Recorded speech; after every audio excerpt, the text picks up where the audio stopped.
নমস্কার বন্ধুরা, আশা করি আপনারা ভালো আছেন। আগের ভিডিওগুলো আপনারা নিশ্চয়ই দেখেছেন। সেই ভিডিওতে অবশ্য আপনারা জানতে পেরেছেন যে পল্লীগ্রাম টিভি কিভাবে শুরু হলো এবং পল্লীগ্রাম টিভির যে কর্ণধার সে কীরকম কঠিন পরিশ্রম করেছে। এটা আপনারা অবশ্য জানেন না যে পল্লীগ্রাম টিভির যে কর্ণধার তার একটা বন্ধু ছিল। তার বন্ধুটার নাম আপনারা নিশ্চয়ই জানতে চান। সেই বন্ধুটার নাম হচ্ছে হারুন শেখ। হারুন শেখ হচ্ছে খুবই দরিদ্র পরিবারের একটা ছেলে। যখন রবিউল শেখ বিদেশ চলে যায় নিজের কর্মসূত্রে, অর্থাৎ দরিদ্রতা দূর করার জন্যে, তখন হারুন শেখ কিন্তু ইটভাটায় কাজ করছে। হারুন শেখও একজন ভালো লেখক এবং সেও ভালো একজন সঞ্চালক। কিন্তু সে তখন কি করতো, ওইখানে যখন গ্রামে যাত্রাপালা হতো তখন ওই যাত্রাপালায় নানা রকম গল্প লিখতো এবং যাত্রাপালায় যোগদান করত। তখন এইভাবে চলতে থাকে এবং যখন রবিউল শেখ ফিরে আসে তখন হারুন শেখের সঙ্গে যোগাযোগ করে এবং হারুন শেখ হচ্ছে রবিউল শেখের খুবই কাছের বন্ধু। তখন তার সঙ্গে সে যোগাযোগ করে কথোপকথন করে যে আমরা একটা ইউটিউব চ্যানেল বা ফেসবুক পেজ খুলব, যেখানে আমাদের কিছু ভিডিও তৈরি করব। যেমন হারুন শেখ হচ্ছে গ্রামের যাত্রাপালা করছে, কিন্তু সেইগুলো কিন্তু ভিডিও ক্যাপচারিং হতো না। তখন সে বলল আমরা কিছু শিশু শিল্পী নিয়ে একটা ভিডিও বানাবো, যেমন কমেডি ভিডিও, সাংস্কৃতিক ভিডিও, সামাজিক ভিডিও এবং স্কেচ ভিডিও। এরকম ধরনের কিছু ভিডিও বানিয়ে আমরা ফেসবুকে আপলোড করব এবং তার থেকে যদি কিছু উপার্জন হয় বা যদি ওখান থেকে যদি তাদের কোনো উন্নতি হয়, তখন তারা দুজনে সহমতি দিল এবং কিছু শিশু শিল্পীদের খুঁজতে শুরু করলো। আপনাদেরকে নিশ্চয়ই আমি আগে বলেছি যে ৬-৭ জন শিশু শিল্পীকে নিয়ে পল্লীগ্রাম টিভি শুরু হয়। সেই ৬-৭ জন শিশু শিল্পীরও সঙ্গে আপনাদের পরিচয় করিয়ে দেবো, কিন্তু তার আগে আমরা হারুন শেখের ব্যাপারে আপনাকে আরও বিস্তারিত বলবো।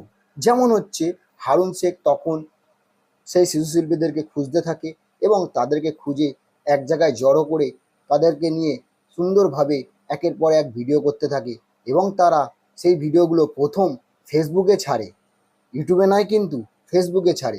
ফেসবুকে তারা সেই ভিডিওগুলো ছাড়তে ছাড়তে যখন দেখে যে আস্তে আস্তে তারা ভিউজ পাচ্ছে, অর্থাৎ দর্শক দেখছে, দর্শক ভালোবাসছে, তখন তারা কি করলো যে ইউটিউবে একটা ইউটিউব চ্যানেল খুললো। তখন ইউটিউব চ্যানেলটা পল্লীগ্রাম টিভি নামে পরিচিত পেল। কিভাবে? কেননা ফেসবুক পেজে পল্লীগ্রাম টিভি নামেই পরিচিত ছিল, সেই পরিচিতিটা তারা ইউটিউবে নিয়ে আসলো। নিয়ে এসে সেইভাবে তারা আস্তে আস্তে ভিডিও করতে শুরু করলো। এবার আমরা আসি যে ৬ থেকে ৭ জন শিশু শিল্পীকে নিয়ে পল্লীগ্রাম টিভি শুরু হয়, তাদের নামগুলো আপনাদের অবশ্য জানতে ইচ্ছা করছে। তাই আমরা জানাচ্ছি যে পল্লীগ্রাম টিভির যে ৬-৭ জন শিশু শিল্পী, সেই ৬-৭ জন শিশু শিল্পী হচ্ছে, ১ নম্বর হচ্ছে শফিক শেখ। আপনারা নিশ্চয়ই চেনেন তাকে, তার ব্যাপারে আরও ডিটেলসে আপনাদেরকে বলবো।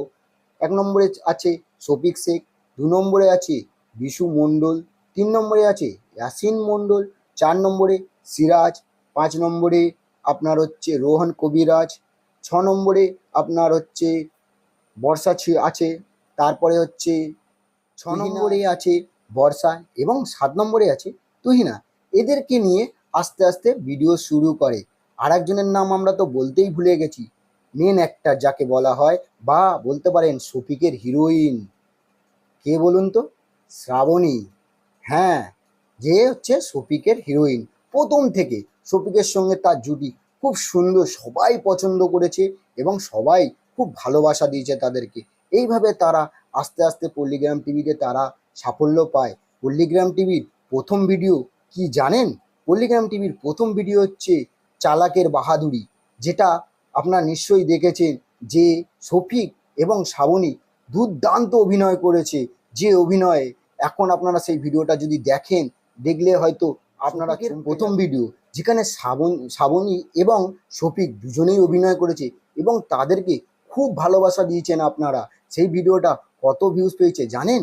বর্তমানে সেই ভিডিওর ভিউজ হচ্ছে প্রায় ২২ কোটি। এত সুন্দর ভিডিও হয়েছিল তখন। তারপরে তারা ধীরে ধীরে একের পর এক ভিডিও করে এবং নিজেদেরকে আপগ্রেড করে, অর্থাৎ বাড়িয়ে তোলে অভিনয় দক্ষতার দিক থেকে। সেইভাবে তারা ধীরে ধীরে এগাতে থাকে এবং প্রায় ৬ মাস পর আপনাদের, যেটা আগের ভিডিওতে আমরা বলেছি এবং আপনারা নিশ্চয়ই জানেন আগের ভিডিওতে, সেই হিসাবে বলছি যে তারা আস্তে আস্তে ১ লাখ সাবস্ক্রাইবার কমপ্লিট করে এবং ধীরে ধীরে তারা মিউজিক ভিডিও অর্থাৎ গানের ভিডিও তৈরি করে। এইভাবে তারা আস্তে আস্তে বিস্তারিত তাদের পল্লীগ্রাম টিভি সম্বন্ধে জানতে পারে এবং আস্তে আস্তে অনেক সাবস্ক্রাইবার আসতে থাকে। তাদের এখন 2 কোটিরও উপরে সাবস্ক্রাইবার রয়েছে। তাহলে বন্ধুরা, আমরা পরবর্তী ভিডিওতে যে 7জনের সঙ্গে পরিচয় করালাম সেই 7জনের ব্যাপারে আস্তে আস্তে আপনাদেরকে বিস্তারিত বলবো। যদি আমাদের ভিডিও আপনাদের ভালো লাগে তাহলে চ্যানেলটাকে লাইক সাবস্ক্রাইব করতে ভুলবেন না। আপনারা সুস্থ থাকবেন। ধন্যবাদ।